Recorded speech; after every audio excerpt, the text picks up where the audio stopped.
Birdees presents a Christmas special. The Snow Princess, read to you by Berlin.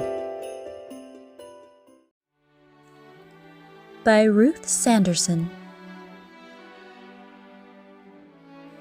Long ago and far away, Father Frost and Mother Spring had a daughter. They called her their Snow Princess because she could call up snowstorms at will. At first, she could only create small flurries. She loved to dance and spin as the snow swirled around her. As the Snow Princess grew older, she was able to call up mighty snowstorms.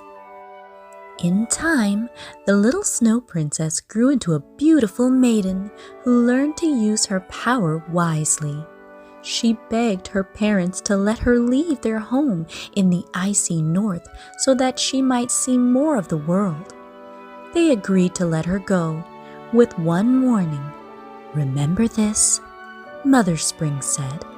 "You must never fall in love." "Yes," said Father Frost. "You are safe from death so long as love for a man does not enter your heart." The Snow Princess shivered when she heard these words, but she longed to see the world, so she bid her parents goodbye. The Snow Princess had many companions in her travels. She crossed barren deserts of ice and snow with the polar bears. Then she traveled south with herds of reindeer. In the great forest, wolves padded silently by her side. At night, snowy owls cast blue-black shadows as they glided above her in the moonlight. But as much as she loved all the animals, she longed to see people and learn about their ways. Eventually, the Snow Princess reached the outskirts of a small village. She watched in fascination as two children built a snowman. Next to a cottage, a burly man with a red beard chopped wood, while a young man forked hay into a sheep pen.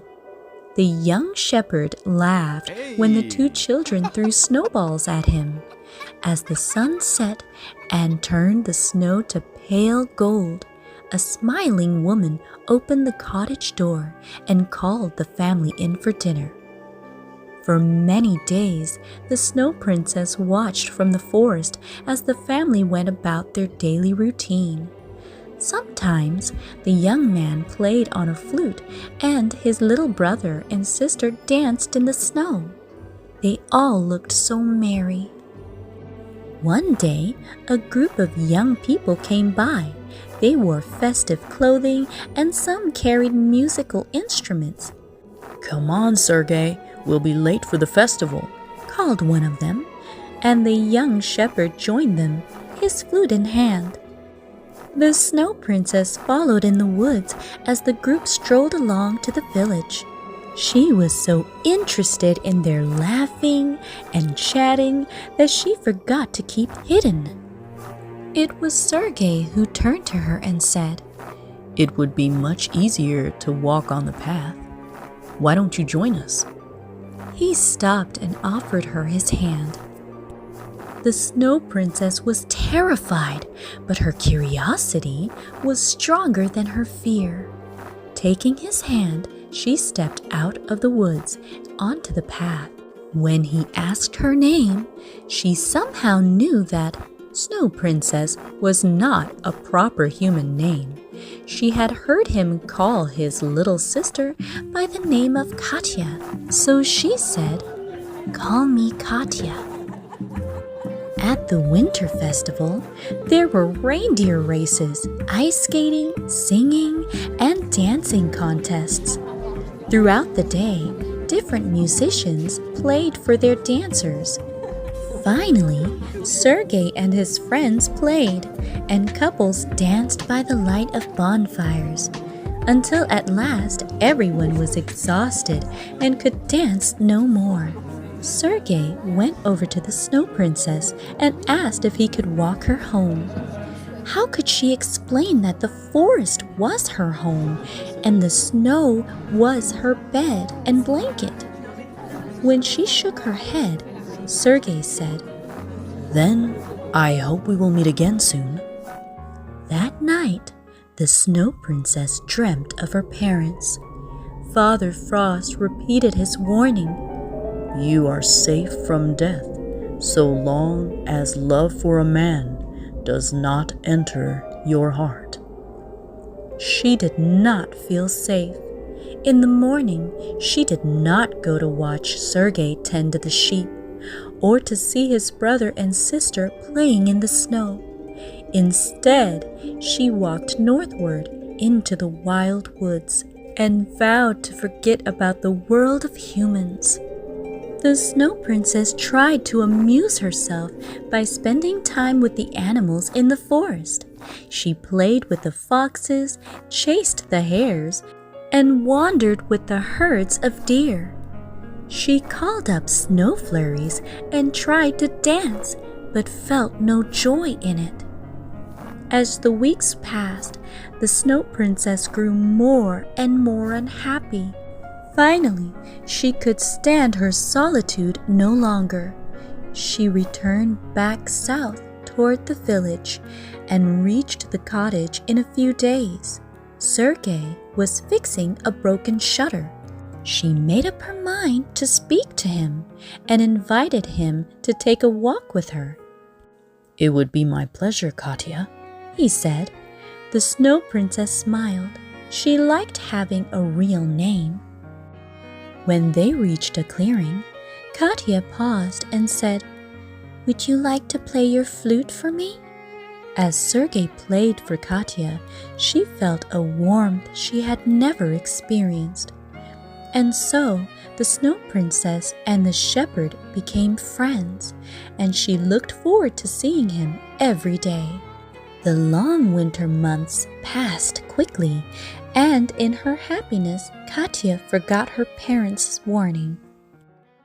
One night, Katya had a terrible dream. In it, Father Frost was angry. "I tell you again, you are safe from death as long as love for a man does not enter your heart." As he spoke, he sent an ice storm to freeze her heart. The Snow Princess awoke with a start. She did not want to die. She must try to freeze her heart like her father did in her dream, so that love could not enter. She summoned a snowstorm and for a time forgot herself in the fury of the wind and snow. "My heart is cold," she told herself. As she huddled against the base of a huge tree, she let the storm rage on for the whole night, feeling cold to the bone. In the morning, she awoke to the sound of voices calling Sergei's name. She heard one man tell another that Sergei had gotten lost in the storm trying to find a sheep that had escaped its pen. Though the sheep had found its way home, Sergei himself was still missing. They were starting a search party to find him. Katya rushed to join the search.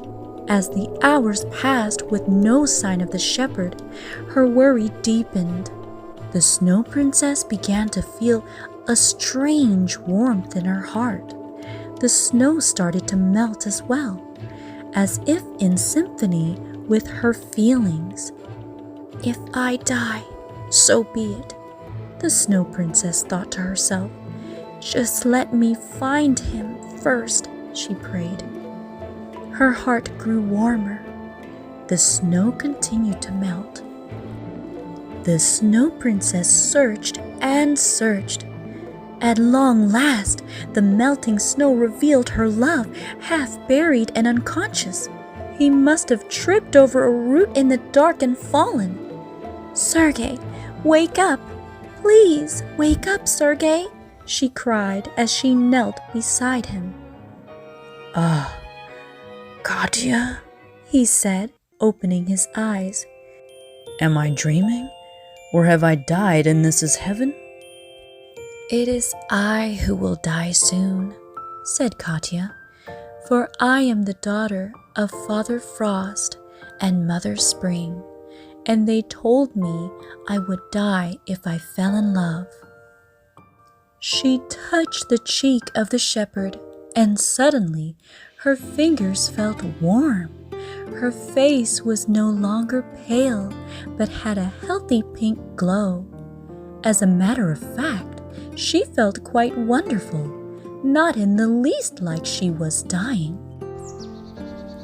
As the snow continued to melt, the bare patches of earth began to send up shoots and leaves and buds.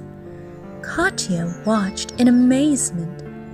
Then she saw her mother, Spring, standing amidst the new growth. "I love a man, and I have not died," said Katya to her mother. "You will die surely enough, my daughter," said Mother Spring, "for love has touched your heart. Now you are human and mortal, and like all mortals, you will grow old and die." After she spoke, Mother Spring slowly faded from Katya's sight. "Who are you talking to?" asked Sergei. "I thought I heard a voice, but I didn't see anyone there." Katya smiled and helped him to his feet. "It was no one," she said, "just a spring breeze waking the earth from its long winter sleep."